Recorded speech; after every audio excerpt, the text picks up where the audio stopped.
My name is Caitlin Gura. I went on a really awesome journey here to Austria. What was the question again? Hold on.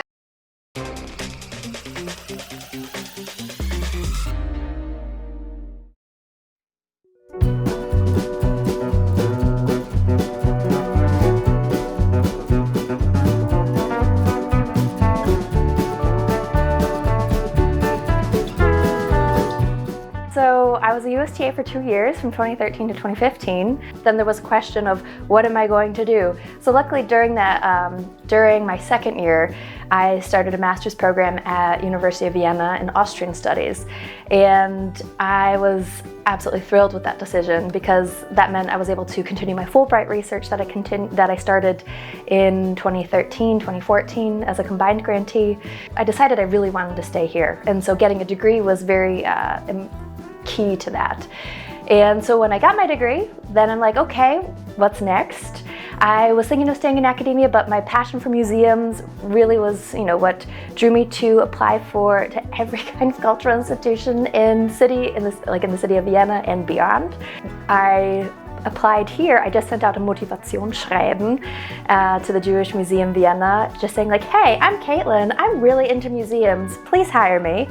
And I got my foot in the door through a paid internship, no less. My first exhibition that I worked on was called Lady Bluetooth. It was about the Austro-American actress and inventor Hedy Lamarr, and that was great, and I'm so grateful that I gradually, ever since then, climbed up the ladder from intern to curatorial assistant, assistant curator, and then this year, at the beginning of 2023, I became a curator, and I am living the dream.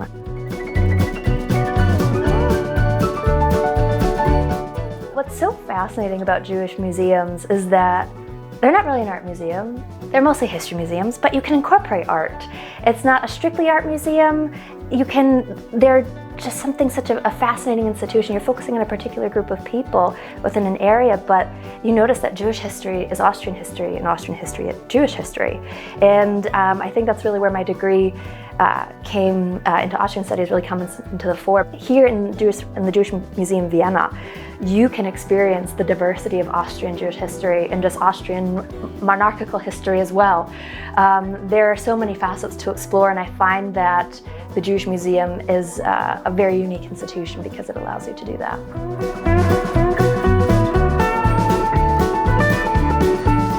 In 2012, I was coming back from a semester of study abroad in Vienna, and during my 6-month stay here, I realized that, why is there no national museum? Why is there no equivalent to the Smithsonian like we have in Washington, D.C.? Where are the museums where you can really explore, what is the Austrian historical narrative? And I decided to create a project where I explored Austrian identity behind the vitrine. So I focused on major art institutions such as the Kunsthistorisches Museum and the Österreichische Galerie Belvedere, and because they were basically the two prominent museums and really paved the way in the 19th century for this whole museum mania that broke out. And I just found that so fascinating to see, what narratives do they particularly put on display and what is left out. The USTA aspect of the combined grantee was awesome because I got to work in Gymnasien in the 10th district, and working with those kids, it's very cliche to say, but they changed my life. They certainly opened new perspectives to me, and it was so great and it really showed me the importance of dialogue, of having genuine, open, and honest conversations with kids.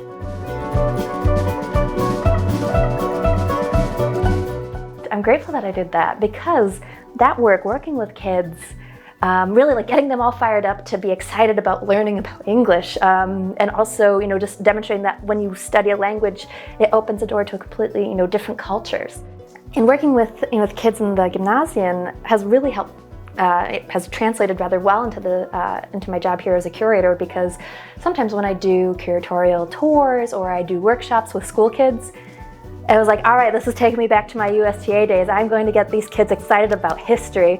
And what I love is that I have a colleague, Hannah Landsman, in the Museum Education Department, and she doesn't just do classic tours. She works with the kids. She wants the kids to think and come up with ideas and be creative with the content. And like, this is the best idea ever. And so it's really fun to do those, to participate in those workshops and get the kids all excited, and just like, sometimes you also have to think on your feet, which is that being a USTA, that really is teaches you how to be super flexible, and also improvisation. That is, I think, what can I say? Fulbright really helped me prepare for this career. Who would have thought? But it did.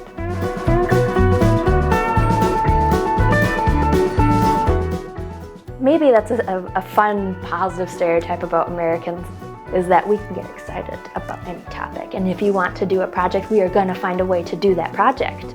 And that's what I like to bring here. It's like, okay, there's ideas, let's see how we can do it. We might have the most grandiose ideas. Then we have to have a little reality check, scale them back. But I love getting, I love bringing the energy. I love getting others excited, because then that makes working together all the more fun. But, that being said, what I do appreciate is that when we get to work with family members of Austrian emigres who went to the States, and say for example for this Amir Singha project, I get to work with a lot of Americans, and some people even like based in New England. I'm like, this is my home region, and so it's really exciting. And I think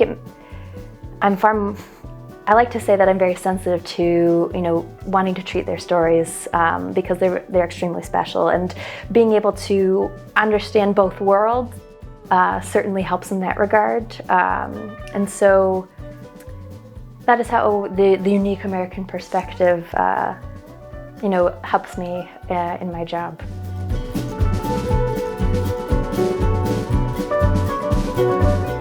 Well, at the moment, I can only think about 2024. When two exhibitions I'm working on are going to open. One is a major exhibition focusing on care. It's called Who Cares? Jewish Answers to Pain and Misery. And we are looking at all kinds of aspects of care: medical, psychological, sociological, and ecological. And even, while people are affected by illness, financial instability, the sociocultural power structures in place in a country do differentiate between gender and religion and where you come from. And so we are exploring this perspective, we're exploring this through the Jewish perspective, and also the developments in this field in Vienna from the 19th century up until today. So that's really exciting.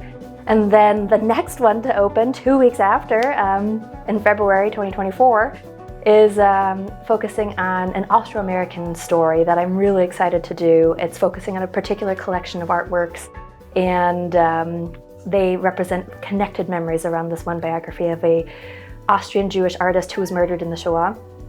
And that is called Viennese Nostalgia: Connected Memories about Emil Singer. This is a mammoth of a question, because this job is so full of various tasks. Sometimes, it would think that, okay, you have this natural progression. Technically, you do have this natural progression of first you come up with this idea, a concept for what you want to exhibit. And then you have to think, all right, where I need to do some research, get into the literature, go to the archives. And then you have to think about, okay, based on what I have available to me, okay, what kind of stories can I tell? Then you also have to think about, okay, publication. What authors do I want to get to, really flesh out this concept that I'm presenting? And also thinking about, what do I want to write about? And then, okay, you need to start thinking about, all right, I want these objects, we have a lot of objects in our collection, what do I use for that? So you really scour the database here, and going into into our depot to see, all right, what do these objects really look like? We have to send out loan requests. We have to make sure we get those in time. And what happens if you can't get it? Then you have to think about other objects. So it's also a little bit improvisation sometimes, really thinking on your feet of how can we adapt it as best we can within a particular time frame. And other phases, writing object text, writing wall text, making sure that you're describing this topic that you have spent such an intense amount of time working on, and trying to describe it in succinctly without leaving too much out. All the while, like you're working with exhibition designers to make sure that the architecture reflects the messages you want to communicate. And I love this job because you get to be creative, you get to do archival work, you get to talk with people. And then when you finally put everything together, you have the opening, and you just have this rush of endorphins and be like, oh my gosh, we did this. And you get to see people walk through the work that you did. It's the most amazing thing, and I can't believe I'm doing it.